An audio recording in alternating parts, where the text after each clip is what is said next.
Bonjour et bienvenue dans cette nouvelle vidéo dans laquelle on va continuer notre cours de JavaScript. Voilà, la dernière séance, on a introduit le langage JavaScript comme étant un langage qui va accompagner le langage de balisage HTML et CSS pour en fait rendre le site plus dynamique. D'accord? Et pour pouvoir ajouter de la programmation à ce site-là. En fait, JavaScript, de point de vue syntaxe, elle est très proche au langage C. Normalement, vous êtes en train de voir ce semestre-là. Voilà, donc là, la dernière fois, on a vu normalement les structures de contrôle, le if, le else, on a vu les boucles, les trois types de boucles, le for, le while, le do while. On a vu les fonctions et la déclaration des variables. Donc, si vous avez une déclaration à l'intérieur de la fonction, l'autre fois on a dit que ce sont des variables de type local. Et si on déclare les variables à l'extérieur de ces fonctions-là, elles sont dites des variables globales. D'accord? Dans cette séance, on va essayer de jeter de la lumière sur les objets qui sont prédéfinis en JavaScript.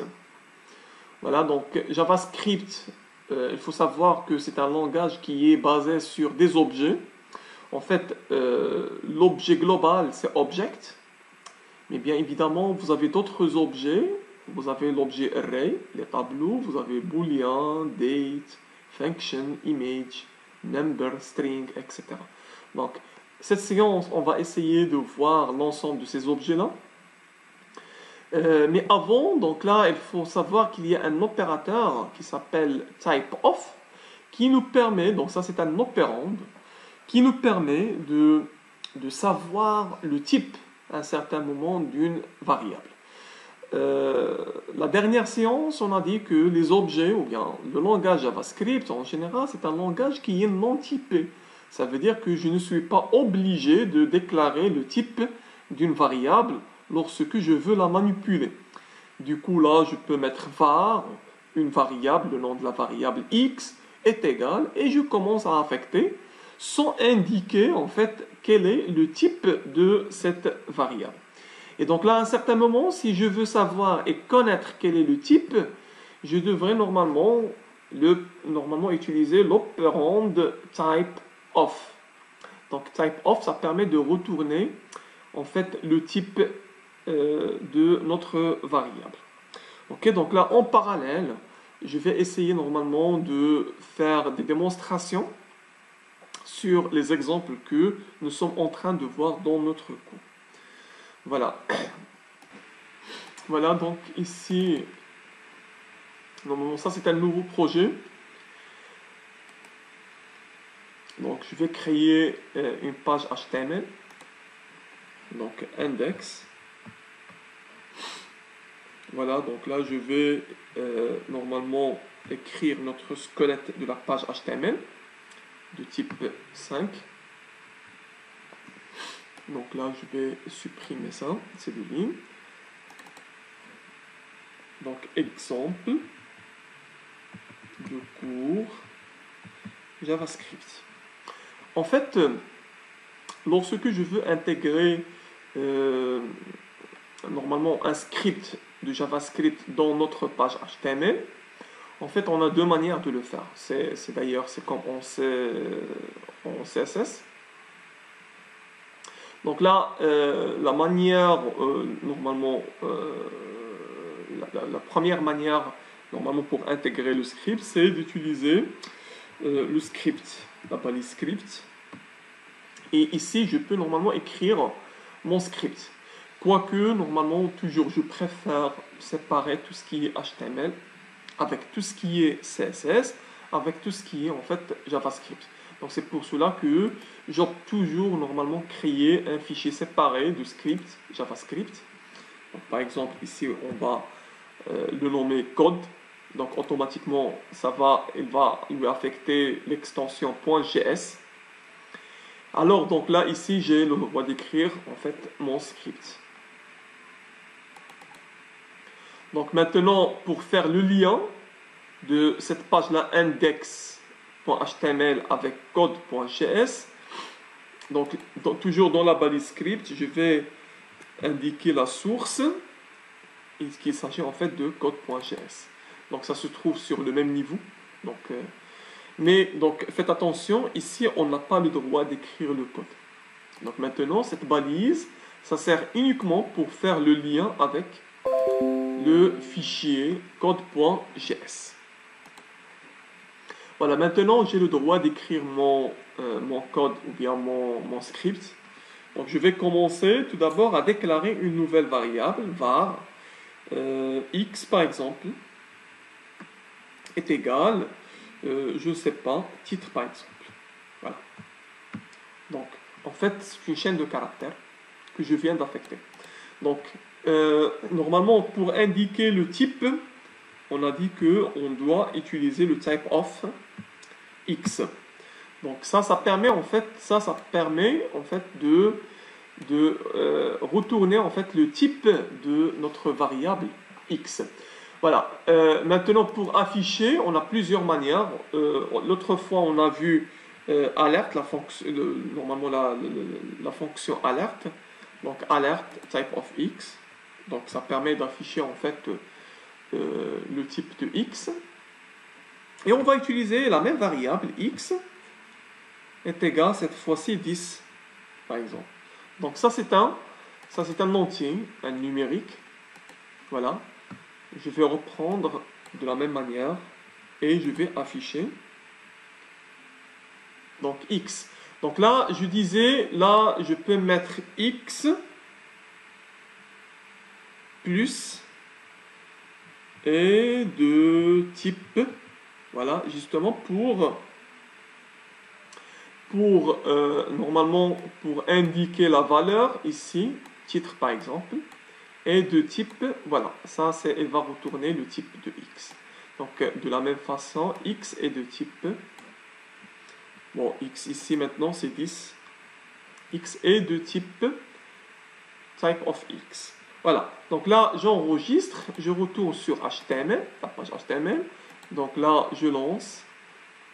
Voilà, donc titre est de type string.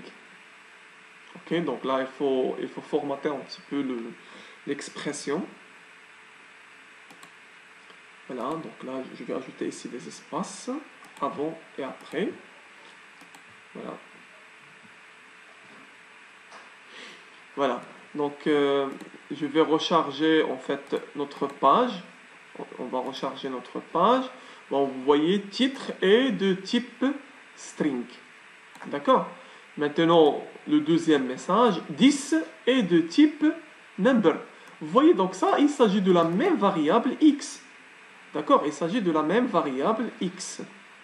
Donc, ceci dit que, en fait, normalement, le type de x est changé, d'accord, selon la valeur qu'on lui affecte. Donc, ici, on a affecté la valeur titre, qui est en fait une chaîne de caractères.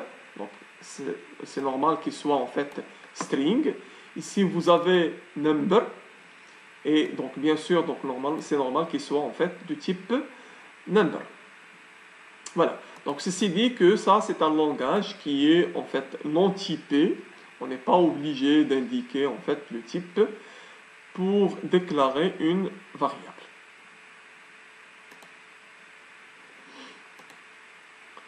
Donc, ici, on va voir quelques objets de JavaScript, des objets en fait prédéfinis en JavaScript. Et donc là, on va commencer avec l'objet array. Donc, normalement, pour déclarer un tableau, on va utiliser, donc, comme d'habitude, l'opérateur var. D'accord? Donc là, le premier élément du tableau, l'indice du premier élément du tableau, bien sûr, c'est 0. Donc là, il est possible de déclarer un tableau sans dimension fixe. Donc là, on peut déclarer le tableau en précisant la dimension, comme on sait. Mais bien sûr, on peut le déclarer sans préciser la dimension. Et ça, c'est une déclaration qui est dynamique. Ça, c'est une déclaration statique parce que là, je fixe la dimension en fait de notre tableau. Par contre, ici, c'est une déclaration qui est dynamique. on fixe pas la dimension de notre tableau. Voilà, donc là, en fait, on a plusieurs méthodes ou bien plusieurs manières pour déclarer notre tableau. Donc là, on peut normalement utiliser des crochets et je donne en fait des valeurs. Mais bien sûr, puisque en fait, on manipule des variables et des objets, en fait, des variables non typées, c'est-à-dire là, le contenu, c'est pas obligatoire qu'il soit homogène. C'est-à-dire là, je commence avec normalement une chaîne de caractères, mais bien sûr, je peux normalement utiliser des valeurs numériques avec des chaînes de caractères sans aucun problème. D'accord? La deuxième manière, je peux utiliser array, comme je peux utiliser l'opérateur new array de 10. C'est-à-dire ici, je précise les dimensions. Mais bien sûr, je peux ne pas préciser en fait les dimensions. Donc ça, ce sont les manières pour déclarer en fait un tableau. Bien sûr, l'accès à un élément du tableau, comme on sait, normalement ça se fait à travers des crochets. Donc tableau de 0 est égal à 10, tableau de 1 est égal à 5. Donc ici, on a déclaré notre tableau avec l'opérateur new array sans préciser la dimension. Et vous voyez ici, j'affecte d'une manière dynamique les indices. D'accord? Donc là, pour connaître la longueur de notre tableau, on peut utiliser la propriété length de notre tableau. Pour parcourir le tableau, donc je peux utiliser les boucles traditionnelles, la boucle for, while, do while, sans problème. Donc à savoir ici, je peux récupérer la longueur de notre tableau et donc là je peux faire normalement un parcours traditionnel. Comme je peux utiliser la boucle for i in le nom de notre tableau. D'accord? I in tableau. Donc ici, ça permet en fait de récupérer l'indice de l'élément du tableau. D'accord? Et donc ici, vous avez alerte, tableau de i. Donc i ici, c'est l'indice qu'on a récupéré. Donc ça, normalement, je récupère les indices après chaque itération de la boucle. Et ici, vous avez tableau de i. Ici, on récupère en fait la valeur de notre tableau. Ça, c'est une chaîne de caractères. Ça, c'est la valeur de notre tableau. Voilà, donc là, normalement, on peut faire ça. Donc, on peut faire une démonstration rapidement. Voilà, donc là, ici, je vais déclarer var tableau, par exemple, tab est égal à new array. Voilà, donc sans préciser les dimensions, je peux mettre tab de 0 est égal à 10 par exemple. Tab de 1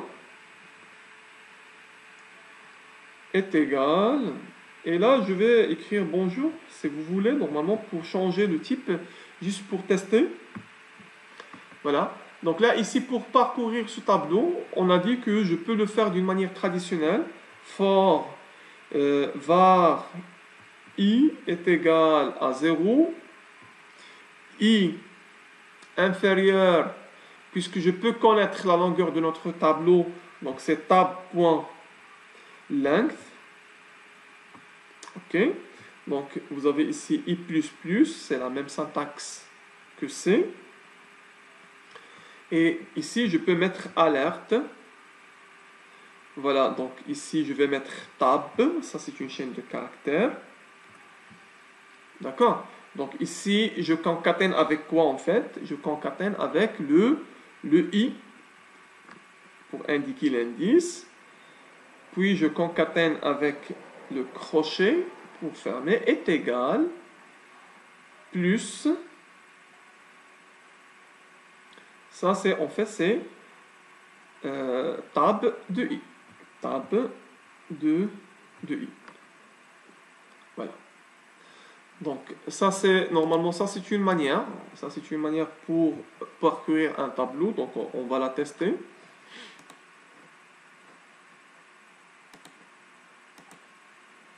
Voilà, donc ici vous avez table de 0 est égal à 10, table de 1 est égal à bonjour. Bon, ça c'est bien. En fait, on peut faire autrement. Donc là, la boucle, la syntaxe de la boucle for qu'on vient de voir, var i in tab. Voilà. Donc ici, le i, c'est l'indice en fait. D'accord? Après chaque itération. Donc toujours alerte. Donc tab, voilà, de i plus, donc là je concatène le i, plus,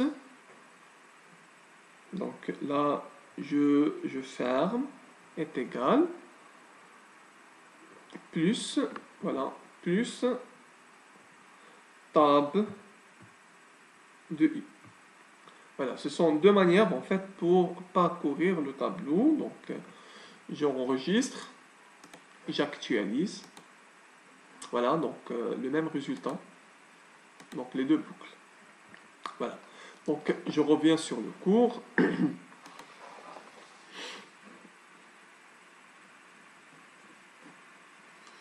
Voilà, donc ici vous avez var tab est égal à new array. Donc vous voyez, on peut faire plusieurs valeurs, normalement un amalgame des valeurs numériques et chaîne de caractères. Mais l'indice, je peux avoir en fait, on peut faire comme tout à l'heure des indices, comme on peut faire en fait des clés. Donc ici, donc là, ça c'est un tableau qui est associatif.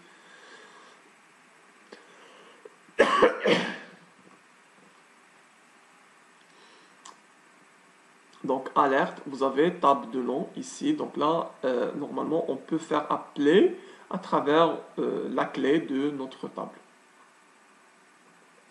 Mais bien sûr, l'int ici, ça n'a aucun sens. D'accord? Donc ça ne va pas fonctionner.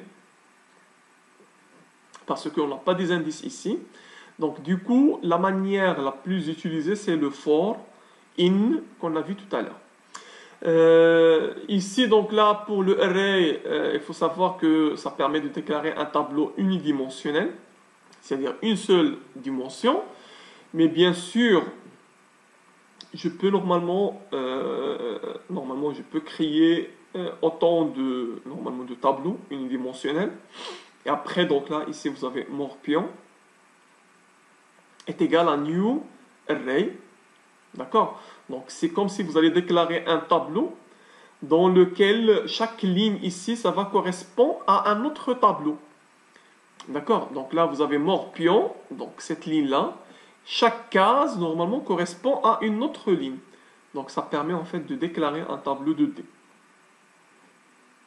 D'accord? Donc ici, on peut dire morpion de 1, 2 est égal à x. Donc là, le 1, 2. Donc ici, on va changer par x. Voilà. Donc ça, c'est la manière pour déclarer un tableau normalement multidimensionnel. Donc là, de la même manière, on peut faire 3D, 4D, etc. Donc il y a des méthodes en fait pour manipuler l'objet array. Donc vous avez concat, ça permet de concaténer deux tableaux. Join, ça permet de convertir le tableau en une chaîne de caractères. Vous avez slice, ça permet de récupérer en fait un morceau, une section du tableau. Vous avez sort, ça permet de trier en fait le tableau. Et vous avez le reverse, ça permet d'inverser l'ordre de notre tableau. Donc là, ici, on peut normalement manipuler ces données-là. Voilà. Donc ici, vous avez table de 0, table de 1, on peut faire table de 2, quand vous voulez. Donc de 20, par exemple, etc. Maintenant, si vous voulez normalement concaténer deux tableaux, donc là je vais déclarer donc un autre tableau, var tab 2 est égal, voilà, tab 2 est égal, donc on peut directement faire comme ça. 13,14,15 par exemple. Donc maintenant, on va concaténer ces deux tableaux, tab et tab 2. Voilà, donc on va dire tab est égal, c'est tab, point. Donc je fais appel à la fonction concate. Donc concate, ça permet en fait de concaténer deux tableaux. D'accord? Donc là, je vais concaténer tab avec tab 2.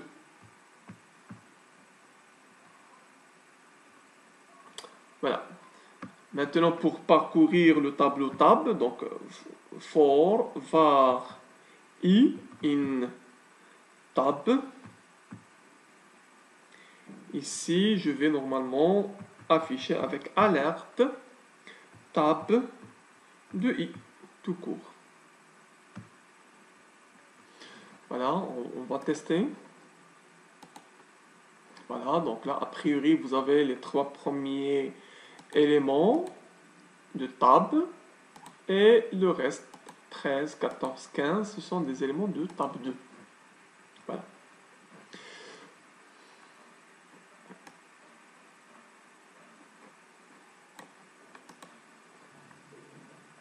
Bon, pour short, ça permet en fait de trier le tableau aussi.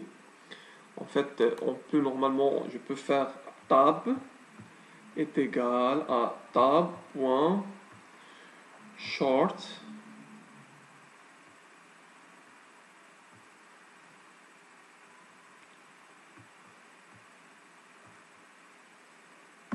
Voilà, donc ça permet en fait de trier les éléments de notre tableau. Donc 10, 13, 14, 15, 20, et après vous avez bonjour. D'accord? Et bien sûr, on peut avoir la fonction reverse. Reverse, ça permet en fait d'inverser l'ordre. Donc là, ça va commencer de 15, 14, 13, etc. Voilà, ça va inverser l'ordre de notre tableau. Donc là, vous avez 15, 14, 13, 20, bonjour, 10. Ok, donc ça, ce sont des fonctions qui sont, ou bien des méthodes qui sont liées à l'objet array, que nous allons le voir avec dans la séance de TD et de TP, lorsqu'on va manipuler des tableaux. Vous avez aussi l'objet string. Donc l'objet string, ça c'est un objet très utilisé en fait pour gérer et manipuler les chaînes de caractères. Vous avez la propriété length pour ça c'est comme les tableaux, d'accord. Donc d'ailleurs une chaîne de caractères elle est vue comme étant donc un tableau avec un tableau de caractères. Donc ici vous avez la propriété length qui permet de récupérer la longueur de notre chaîne de caractères. Et bien sûr, vous avez une panoplie de méthodes. Vous avez le concate, ça permet de concaténer une chaîne de caractères avec une autre, comme on l'a vu pour les tableaux. Split, ça permet de retourner sous forme d'un tableau, en fait, les chaînes de caractères, d'accord, qu'on va normalement les découper, donc bien sûr à travers un délimiteur qui est le string. Par exemple, un espace, par exemple. Ici, si je précise un espace, c'est-à-dire là, je vais découper la chaîne de caractères. Voilà, donc on peut la tester. On peut la tester. Donc, var est égal, ma chaîne par exemple, est égal.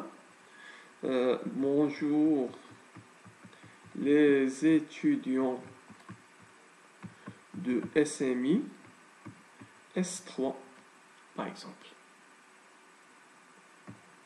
Donc, je veux découper cette chaîne de caractères, d'accord, sous forme des éléments du tableau qui contiennent des mots. Et bien sûr, je connais bien que entre les mots, vous avez un délimiteur qui est un espace. Donc là, je peux utiliser la fonction slice qu'on a vu tout à l'heure, ici, split, en précisant ici, normalement, l'espace comme étant le délimiteur. Voilà, donc là, ici, je vais normalement déclarer var tab est égal, donc ça c'est le retour de normalement la fonction machaine, donc c'est une chaîne de caractères, point split, ok. Le délimiteur c'est l'espace, tout court. Voilà, donc ça permet, donc split, la méthode split, ça permet de retourner un tableau, d'accord, avec en précisant, ça c'est le délimiteur des éléments de notre tableau. Donc vous allez trouver bonjour, les étudiants, etc. Donc ici, donc, on va parcourir le tableau comme tout à l'heure. Donc var I in tab. Voilà, donc là, on va utiliser alerte. Bon, ça serait l'occasion en fait de voir une autre manière pour afficher, c'est le console.log. Donc ça, c'est une manière très robuste pour tester les performances de votre script. Donc c'est à travers normalement la console. Donc on peut visualiser les éléments ou bien normalement ce qui sera affiché dans la console. Et donc ici, je vais indiquer le tab de I. D'accord? Donc là, je vais actualiser. Bien sûr, ici, je ne vais pas voir quelque chose parce que l'affichage, c'était au niveau de la console. Et là, je vais normalement cliquer par le bouton droit, inspecter, et je vais chercher la console. Voilà. Donc ici, vous avez l'affichage. Donc c'est une manière très robuste, en fait, pour bien étudier normalement les étapes de votre script lorsque vous êtes en train de coder en JavaScript, normalement d'afficher dans la console.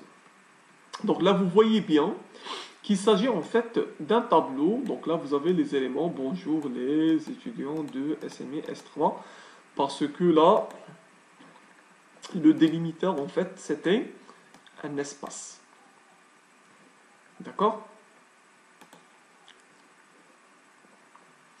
Donc ici, vous avez le substring. Donc ça permet d'extraire une sous-chaîne de caractères, d'accord, en utilisant deux indices, le début et la fin. Donc là, on peut utiliser donc une deuxième variable, sous-chaîne par exemple, sous-chaîne, qui est égale, en fait, c'est ma chaîne de départ, ma chaîne, point, substring. Donc là, je vais commencer de 0, c'est-à-dire le premier caractère, jusqu'à, donc là, je disais par exemple le 10e caractère.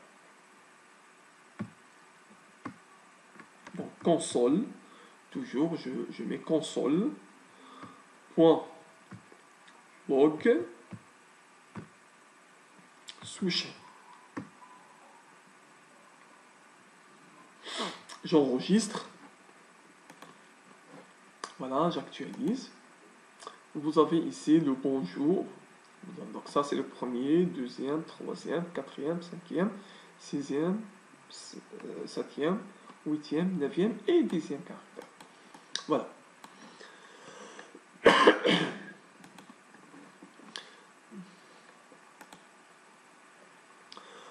Vous avez ici le substr. Ça permet toujours d'extraire une sous-chaîne. Donc depuis la position début, donc en prenant le IM caractère. D'accord? Donc c'est pratiquement, c'est un peu similaire par rapport à substring. Donc là, substr.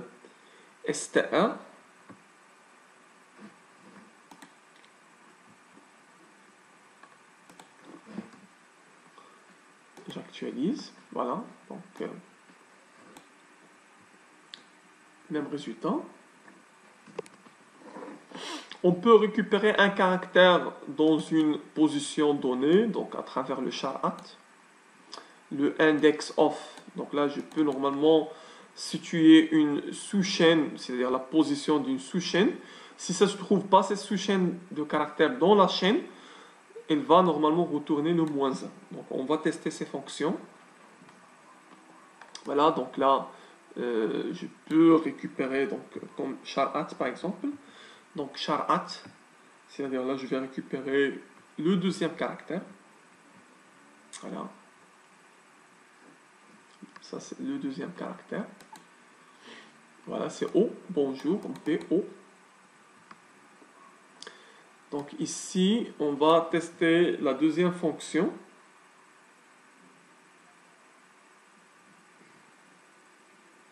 Qui est index of string.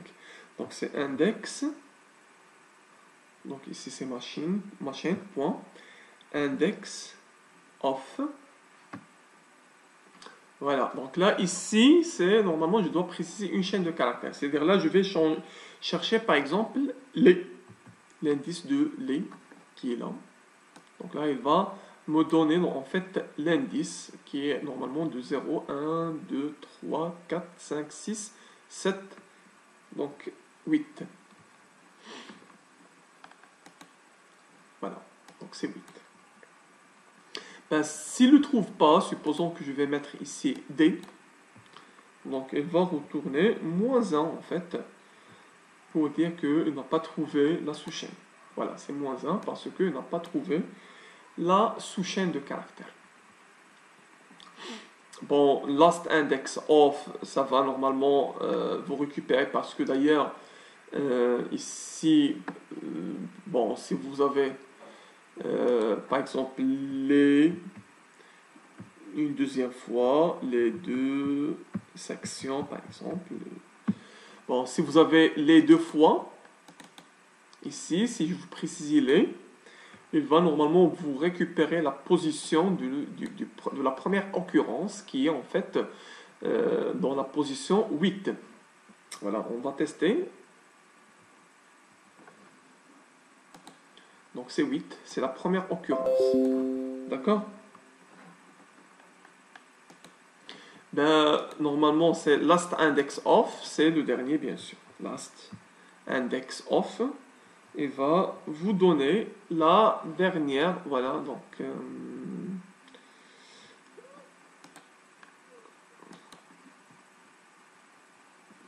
donc vous avez ici last index I majuscule. Index of.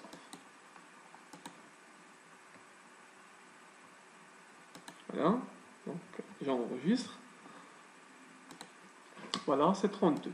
Voilà, donc là, il va récupérer l'indice de, normalement, la dernière occurrence de votre sous-chaîne. Voilà, il nous reste en fait to lowercase and to uppercase. Ça permet en fait de mettre le texte en minuscule, majuscule. Donc ici, je peux utiliser ma chaîne,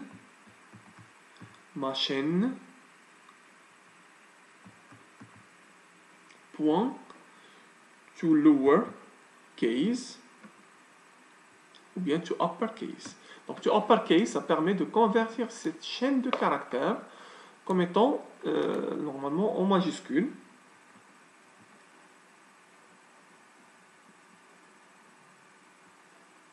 Voilà, vous voyez, donc là c'est entièrement en majuscule.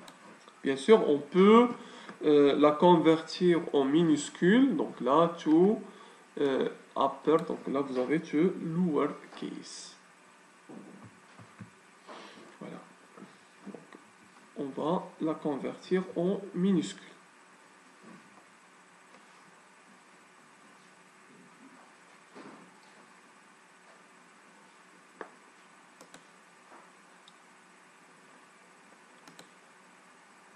Mais bien sûr, vous avez l'objet math aussi. Vous avez quelques fonctions, quelques propriétés de maths que vous connaissez. L'exponentielle, le logarithme népérien, décimal, etc. La racine carrée. Vous avez quelques méthodes aussi. Vous avez la valeur absolue, l'exponentielle, logarithme, sinus, cosinus, les fonctions traditionnelles que vous connaissez. Vous avez le random pour avoir normalement un nombre aléatoire entre 0 et 1. Et après, vous pouvez multiplier avec, bien sûr, la valeur que vous souhaitez. Vous avez image aussi, l'objet image.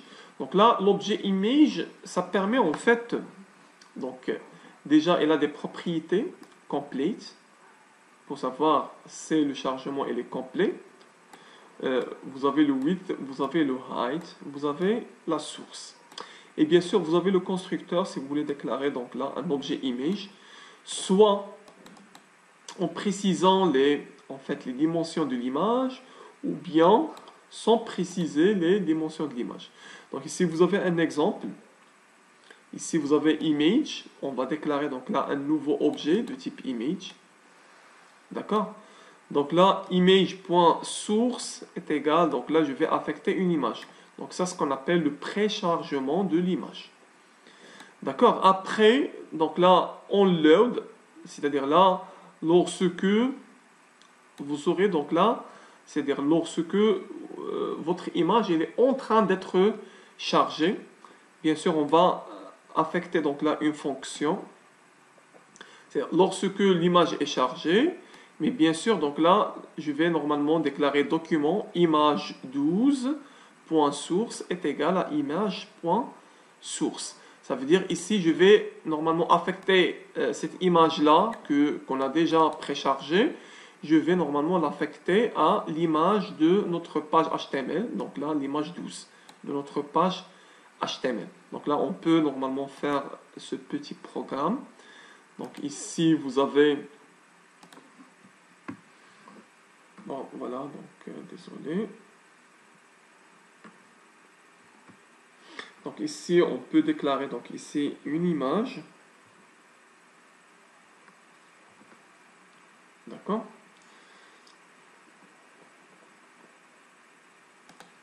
Donc là, je vais normalement, là, je vais créer un objet var img est égal à new image. Ok? Donc là, je vais rapidement chercher donc là une petite image sur mon disque dur.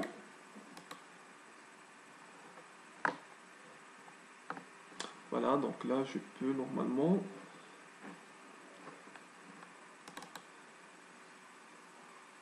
chercher donc là une petite image. Donc, bon, je vais prendre celle-là, copier. Je vais juste normalement la mettre dans notre répertoire. Paste, image. D'accord, donc là l'image elle est là.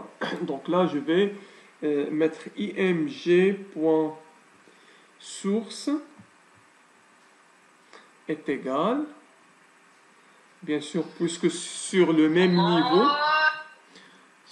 niveau, donc là je vais normalement juste écrire le nom de l'image, JPEG. Et donc là je vais dire normalement lorsque img.onload, donc si normalement elle est chargée, donc là je vais affecter une fonction, function.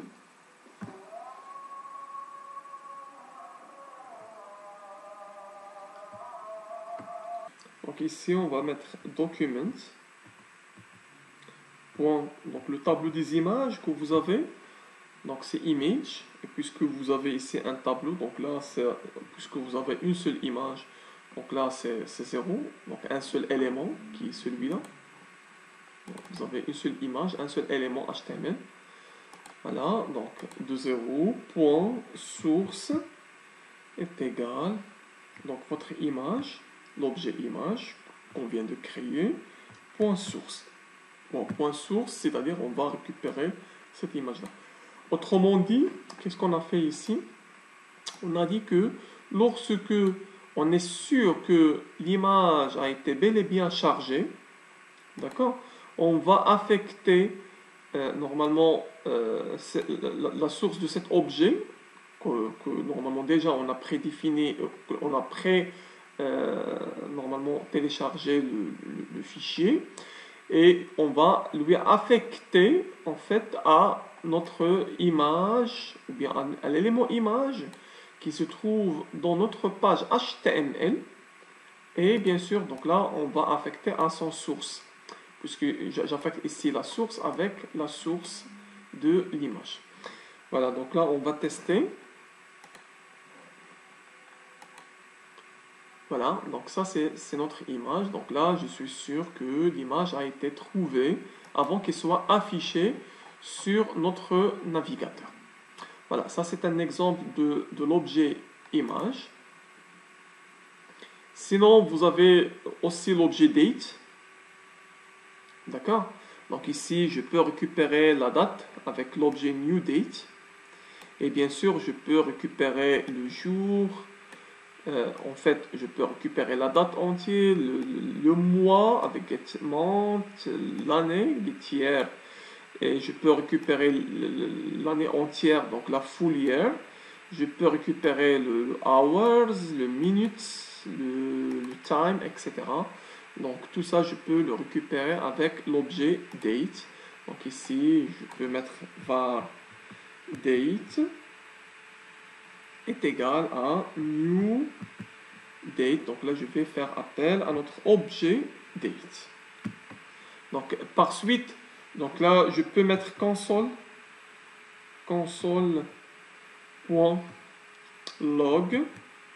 Donc là, je peux afficher le date, l'objet date.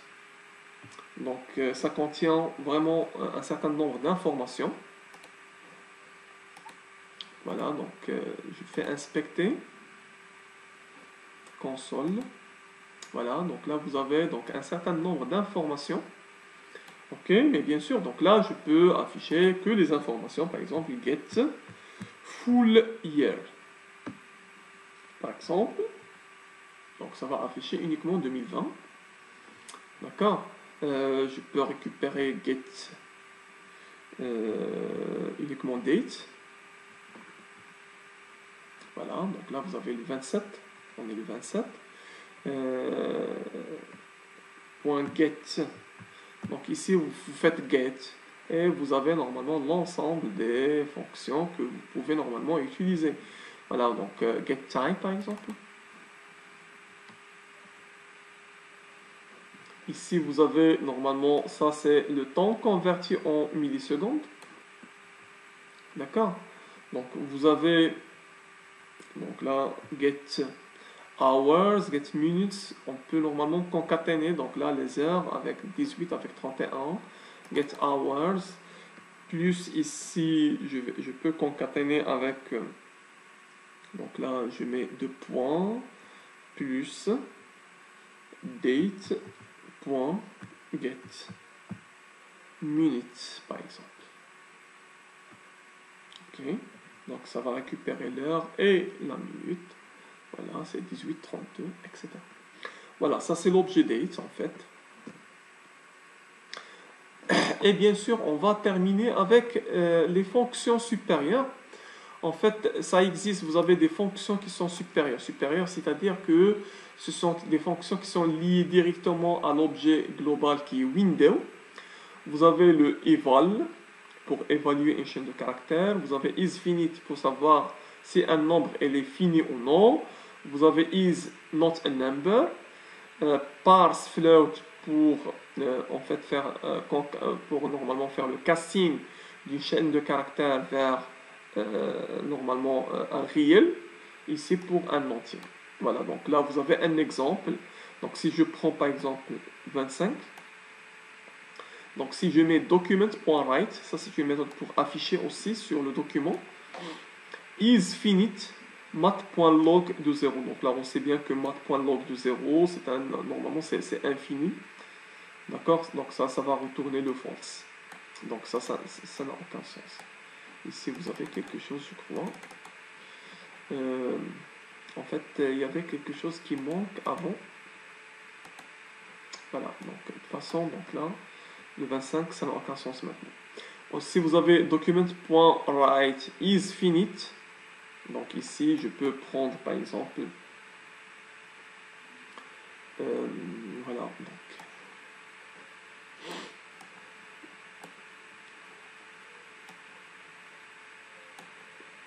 donc je peux mettre isFinite Donc on a dit tout à l'heure, ce sont des fonctions super... normalement, c'est global, c'est au niveau de Windows. Donc isFinit. Donc là, je disais, c'est math. Je vais utiliser l'objet math.log.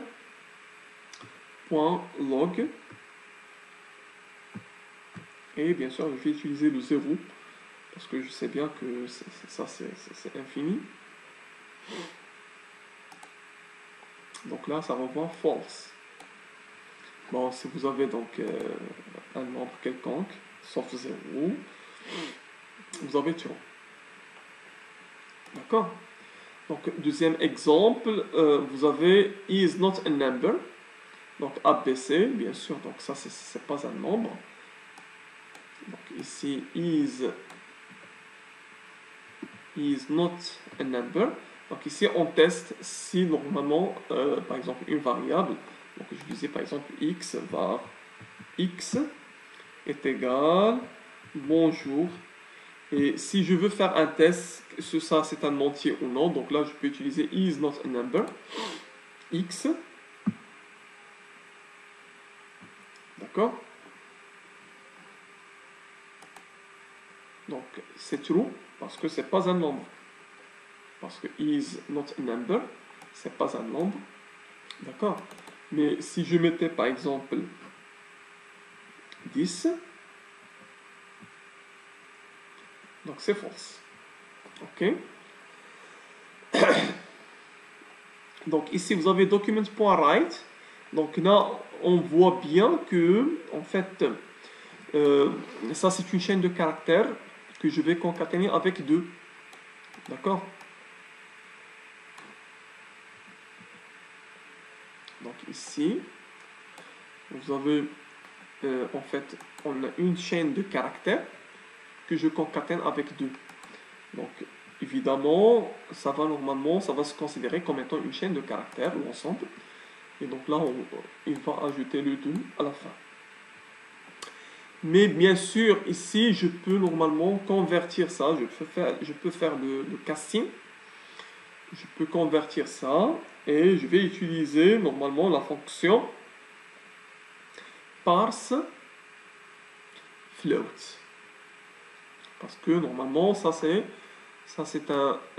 normalement, ça c'est un entier, normalement c'est un number avec flottant, avec virgule flottante. Donc ici, ça va convertir ça vers normalement un réel avec une valeur flottante, une virgule pardon, flottante, donc avec lequel il va ajouter avec le 2. Donc le résultat, ce serait 14,34. Voilà, c'est ça.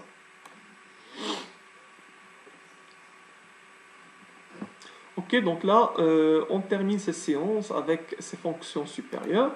La prochaine fois, on va voir la programmation événementielle. Donc, vous allez trouver le cours avant le mercredi, Inch'Allah.